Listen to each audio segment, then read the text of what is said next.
Hey everyone, this is K.Short, and I'm here just to answer more of your questions. And so a question that I got from my friend Sarah Truitt is, how do you do it? And I asked her to define it. And she said, how do you juggle being so active in the community and being an awesome student and still have time to rock our socks off? Well, Sarah, thank you for that compliment. I think that's a good thing I would like to think is rocking people's socks off. I haven't heard that phrase in a really long time. But because I'm answering this question after I graduated, and how I did it, honestly, for one, you need an agenda. An agenda is a huge part, and like not just on those little small agendas that you could barely read what you're writing. Like I had a full notebook agenda where I could see by every 15 minutes I knew what I was doing, and so that was definitely one attribute I could tell everybody that contributed to my success. But being active in the community, like I said, if I give a lot of credit to Gamal Omega Short Incorporated. Like I said, I wasn't doing much my first and second year of college, or the first half of my second year of college, and it wasn't until I joined the organization where I realized how important it is to be a part of the community and how important it is to give back. And so when we had required community service hours, we were pushing 40 a semester. Sometimes a little bit more, sometimes a little bit less, but we were always in the community every weekend. There was never a weekend I wasn't doing anything. And when I really think about it, that may be the reason why my mentality is to always work on the weekend, if not harder on the weekend when people are resting, like I said in my last video. So that may have very well been a habit that I just, after 3 years of being a part of the organization, it's like the weekends is time to either self-reflect, to sharpen my saw, which is my mind, I think, to work out, to do the things I couldn't do during the week, to give back to the community, to build on some skills that I want to get better at, to listen to some audio tapes that are inspiring and motivational, to a lot of things, just to write anything. That's what I use my weekends for. And I don't mean by working hard on the weekend by taking a double shift and working your 9 to 5. I'm saying work hard on yourself, because the best project we'll ever work on is not our scrapbooks, is not the book we're trying to write, is not being organized, is not any of those projects. The best project that we can ever work on is ourselves. So that's why when I say if I'm going to work hard on the weekend, I'm going to work hard on myself and make myself a better person and get myself ready for the week. What can I do this weekend that's going to set me up, for the following 2 weeks, 3 weeks, whatever the case, for my future, ultimately. So I definitely think that's a huge attribute, just being a part of the community, and doing that is to the amazing organization that I'm a part of. And so then also being an exemplary student, that's, like I said, that agenda. The agenda is life when I was in college. I somehow color-coded it to a point where it worked for me, my professors' contacts were at the very beginning of the agenda, all those little things that just make life just a little bit easier. Markers help a lot, colored pens help a lot. But it was tough. I graduated with 150 credits. Like, you're supposed to graduate with 120 credits. I got an extra 30 credits underneath my belt because, one, I didn't know what I wanted to be. Two, that I was taking so many 101 classes, it was ridiculous. So if you check out my transcripts, it's like 101, 101, 101. And three, I messed up a lot in my first year of college. I messed up so many times. I had to retake so many classes. So that D would trickle down. If I got an A or B, that would trickle down my whole GPA, and that's really tough when you take so many classes. You take 150 credits worth to get a 3.0. Like, that's not the best GPA, but I know that's a GPA I could put on my resume. Like, that definitely wasn't easy. So, like I said, that agenda was honestly life, and just keep trying again. I had to keep retaking those classes. I mean, I only took them twice, but the second time I made sure I got it right. You know what I mean? And that's how I did it.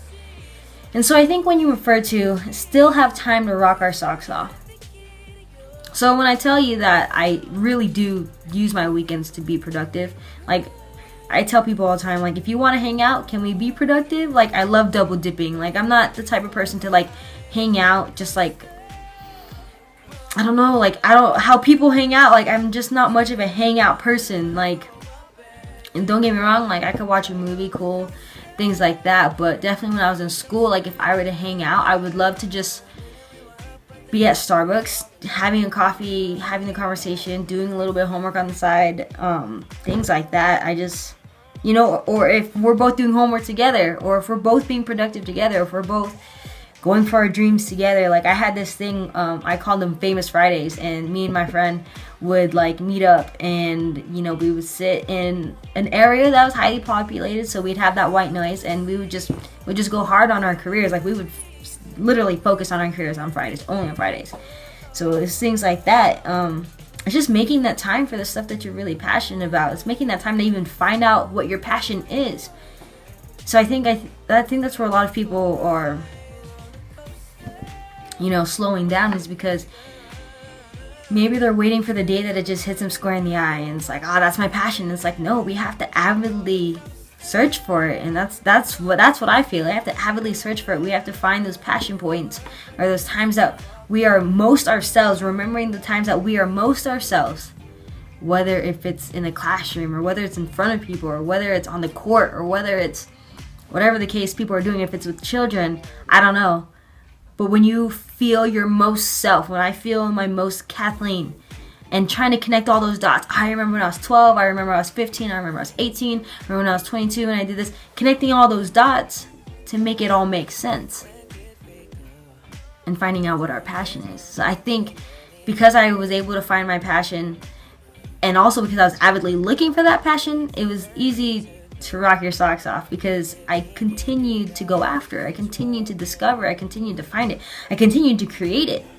And I think that's the same thing with being a talk show host. I didn't create that. I mean, that was obviously already there. But I thought to myself, I was like, all of my major changes, all 6 majors, had to have meant something. It had to have meant something. I didn't just go into them because I wanted to go into them. I went into them, or I wanted to learn more about them because I was interested. I was genuinely interested in it.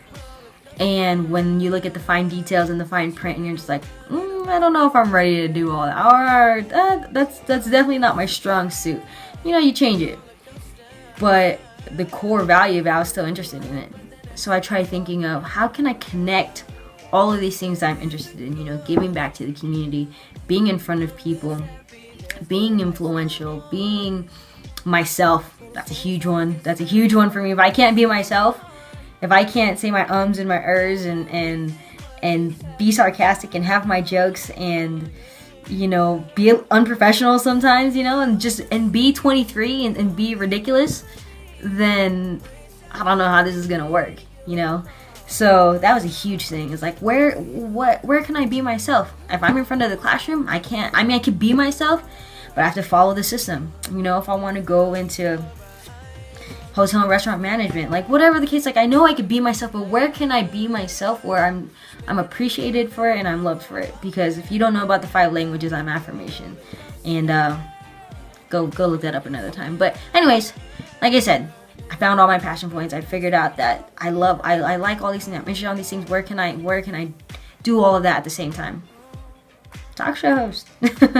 And so I think because that in itself is already a pretty big dream, the things I was doing to set myself up and still doing to set myself up to do that is, you know, something that's not normal, or not normal, but something you don't get every day. You don't have students in class saying, I want to be a talk show host. You know, the first day of class, you're sitting in class and tell us something interesting about yourself. Tell us, you know, besides where you come from in your major. Obviously, you're in the same class. I told them, it's like, I want to be a talk show host. And it's like, you don't hear that often every day, and you don't hear that often in Flagstaff. It's like, what did you just say? So, Sarah, I hope that answers your question. I mean, ultimately, like I said, it's working on ourselves, finding our passion points. You know, getting that agenda is super important, and you know, going for it, going for whatever it is. You know, it's not hard.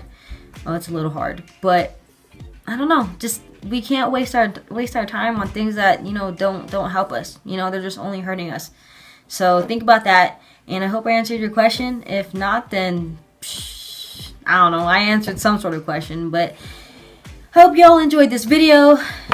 I'm not tired for, and I feel like I'm me because I'm awake, and you know, my voice is at its peak and all that stuff. But you know, I hope you learn a little bit more about me. The point of these videos is just to let you know that I'm human. I can edit and cut all of the ums and the ers and all of the crazy thoughts I have and the tangents that I go on and things. I can do that, but that wouldn't be me. So for everyone that does know who I am and has had conversations with me, you all know from one subject to another to another to another to another. Like we'll just keep going. And so I appreciate you for sticking it out with me and for watching it for the past 10 minutes. And for those who cut it off early, then that's cool too. You know, we're a part of a very instant gratification society, and that's cool too. But this is me, and I hope you all enjoyed this video. And to watch the next one, it'll be coming out soon because I have more questions to answer. So once again, my name's K.Short, and make sure to subscribe. I don't know where I'm gonna put the button. You know where the button's at. Why do I gotta show you where the button's at? And if not, then that's cool too. But other than that, one day y'all will see me on TV, and it's gonna be hard, super hard. But it's gonna happen because I said it's gonna happen. How often do you hear that? So I love you all. I appreciate you all. I appreciate all of my supporters so far. You know, this is just the beginning, my friends, and it's only gonna get better from here. Have a good one.